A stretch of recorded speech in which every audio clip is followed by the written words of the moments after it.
En este vídeo vamos a analizar algunos aspectos profesionales de la traducción económico-financiera. Vamos a centrar la exposición en 4 puntos fundamentales. En primer lugar, en las competencias propias del traductor de textos económico-financieros. En segundo lugar, algunas cuestiones relacionadas con el ejercicio de la profesión, ya sea a nivel, digamos, de traductor freelance o traductor autónomo o traductor para una empresa o un organismo público. En tercer lugar, centraremos nuestra atención en cuestiones relacionadas con las tarifas, los presupuestos y cuestiones relacionadas con la productividad.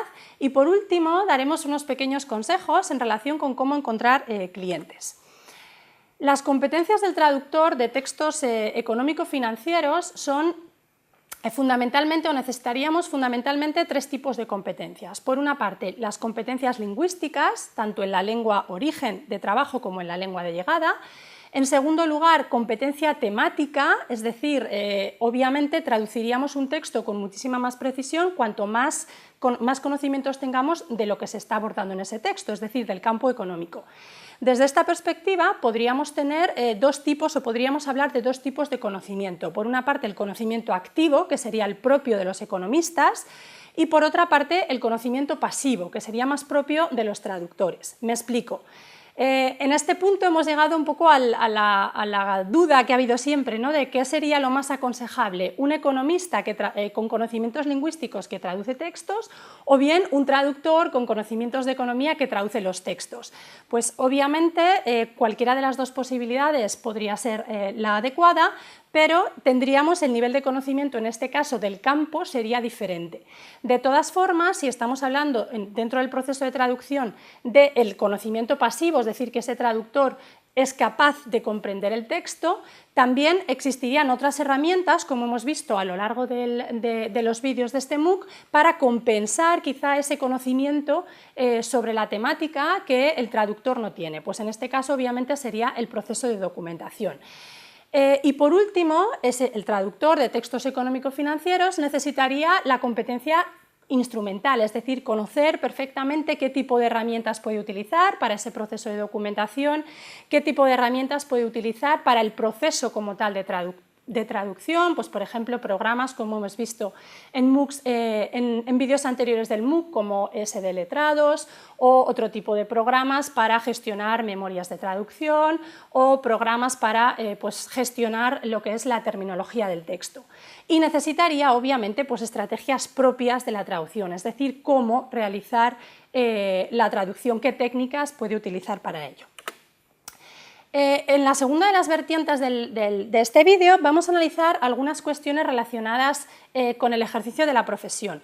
Como he mencionado previamente, tendríamos 2 posibilidades a la hora de trabajar como traductores. Por una parte, podríamos trabajar para una empresa, para una agencia de traducción o para algún organismo oficial, y por otra parte podríamos ser traductores autónomos o freelance.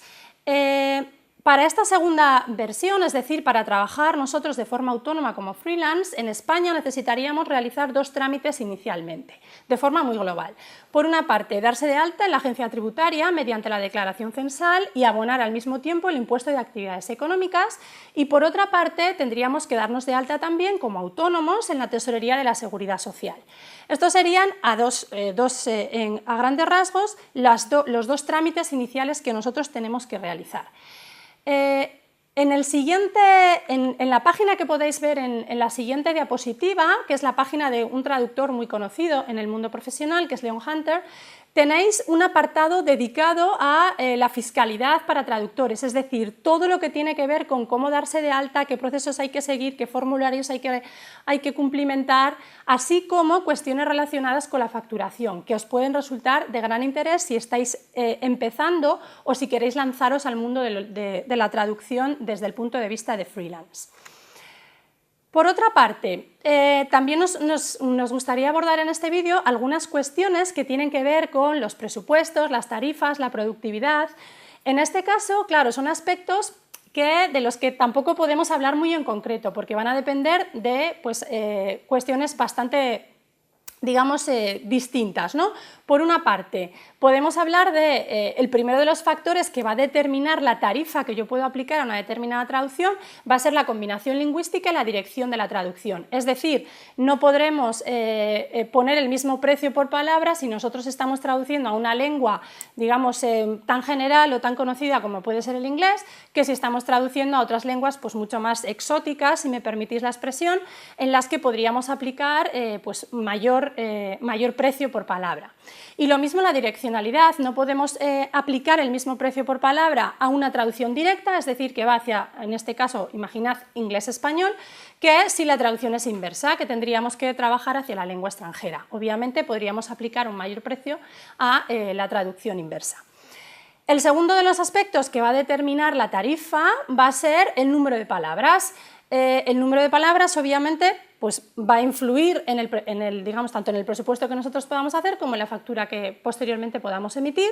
Y en muchos casos, si el texto es corto, se puede establecer lo que normalmente dentro de la profesión se llama esa tarifa mínima, que podemos establecer un precio, digamos, base para cualquier texto que no llegue a un mínimo de palabras, para que la cuestión sea un poco rentable. Al mismo tiempo, también va a depender del grado de especialización del texto, de la temática, del género, es decir, no sería lo mismo traducir un texto periodístico en nuestro campo que si tuviéramos que traducir una memoria anual, que el campo es muchísimo más especializado, el texto es muchísimo más especializado, el género es muchísimo más especializado.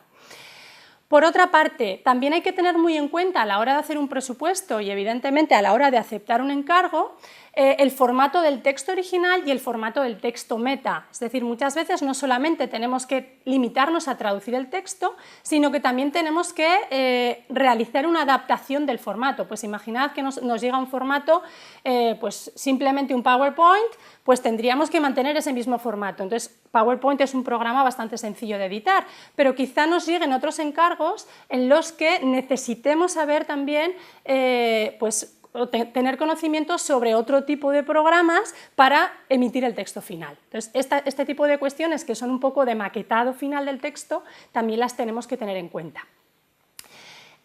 Otro de los aspectos que va a determinar muchísimo el presupuesto que nosotros hacemos de una traducción va a ser el plazo de ejecución. Es decir, imaginad que recibimos un encargo de traducción de 8.000 palabras y lo tenemos que entregar en 4 días. Pues evidentemente pues podríamos en este caso aplicar una especie de suplemento de urgencia cuando realmente tenemos que traducir pues de una forma demasiado rápida, ¿no? Que no lleva un orden, digamos, del orden de palabras que nosotros podríamos traducir al día.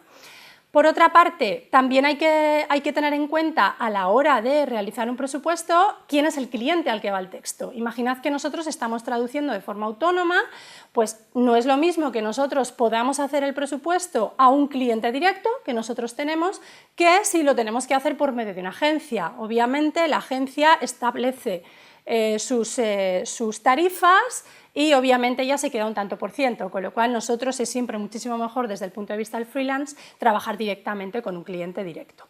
Y por último, el último de los aspectos que podría, digamos, condicionar un presupuesto sería si la traducción es jurada o no. Evidentemente, si la traducción es jurada, pues podríamos cobrar, digamos, el plus, ¿no? Un plus por el hecho de ser jurada, porque en ese caso seríamos como una especie de fedatarios y, evidentemente, pues ese tipo de cuestiones hay que tenerlas en cuenta también en el presupuesto. En relación con los presupuestos y con las facturas, os recomiendo que echéis un vistazo a la herramienta CalPro, que la tenéis vinculada en la página de ASETRAD, de la Asociación de Traductores, y que realmente resulta muy útil para calcular un poco en función de todos estos aspectos que hemos ido destacando en el vídeo, el presupuesto para un determinado encargo. Realmente es una herramienta muy útil, no es nada más que una hoja de cálculo de Excel, pero te permite tener en cuenta todos esos aspectos a la hora de realizar un presupuesto. Y por último, no nos gustaría terminar este vídeo sin daros unos pequeños consejos sobre cómo encontrar clientes o sobre cómo establecer una línea o una cartera de clientes. Uno de los puntos más importantes, sobre todo cuando estamos empezando, es tener un currículum actualizado y una página web personal actualizada en la que vengan detallados todas las tarifas, los proyectos que hemos realizado, nuestras lenguas de trabajo, es decir, un poco nuestra marca personal y que realmente sea nuestra tarjeta de presentación. Eso es uno de los puntos más importantes. En segundo lugar, la búsqueda continua de clientes. Habrá momentos en los que quizá no tengamos un encargo de traducciones o un volumen de trabajo muy amplio. Pues en ese momento podemos aprovechar siempre para estar buscando nuevos clientes, para enviar el currículum a una empresa, a una agencia, es decir, que estemos siempre en activo en este sentido. En tercer lugar, muy útiles son también las páginas de búsqueda de empleo. Evidentemente, la situación de la traducción, digamos, desde el punto de vista de los autónomos, ha cambiado muchísimo en los últimos años. Actualmente, pues, todo el mundo está en Internet y funcionan a la hora de buscar empleo muchísimo mejor este tipo de páginas que están albergadas en Internet, más que quizá agencias tradicionales de búsqueda de empleo. Entonces, desde esta perspectiva tendríamos que estar también muy presentes en las redes. Por otra parte, un aspecto súper importante es la marca personal en las redes sociales profesionales. Evidentemente, utilizamos Facebook, utilizamos Twitter, quizá para nuestra vida personal, pero también es súper importante utilizar este tipo de redes que tienen una gran cantidad de usuarios para buscar trabajo o para estar en contacto con otros profesionales que en un momento dado de exceso de trabajo nos pueden pasar un encargo. Luego, súper importante tener una marca personal bien definida en redes sociales como Facebook, como Twitter o como LinkedIn. Por otra parte, un poco en la misma línea, es importante también participar en foros y listas de traducción, foros o, por ejemplo, en páginas de Facebook, páginas especializadas, páginas profesionales de este tipo de redes que hemos mencionado anteriormente. Nos sirve para, en muchos casos, no solo solucionar dudas terminológicas en relación con un encargo, y con la respuesta de otros profesionales que se encargan también de textos de estas características, sino también para estar en contacto, y ya os digo, como digamos en ocasiones en las que quizá un compañero tiene mucho trabajo, puede derivarte un determinado encargo. Es decir, es una forma también de buscar trabajo. Por otra parte, ya hemos dicho al principio del vídeo que quizá uno de los problemas que nosotros podemos tener a la hora de traducir un texto especializado es ese conocimiento pasivo. Claro, no somos expertos en este caso en economía, pese a que a la hora de traducir textos, pues adquieras esa experiencia tanto en el campo, en la temática y digamos en el tipo de texto. Entonces es importante que quizá en momentos en los que no tenemos un gran volumen de trabajo continuemos formándonos pues, a partir de cursos específicos, simplemente leyendo material relacionado con el tema en el que nosotros nos estamos especializando, realizando cursos, por ejemplo, MOOC, como este que estamos realizando, en relación con conceptos específicos, pues, por ejemplo, de macroeconomía, de gestión de empresas. Ese tipo de cursos nos permitirán adquirir un conocimiento mayor que repercutirá en la calidad de nuestras traducciones.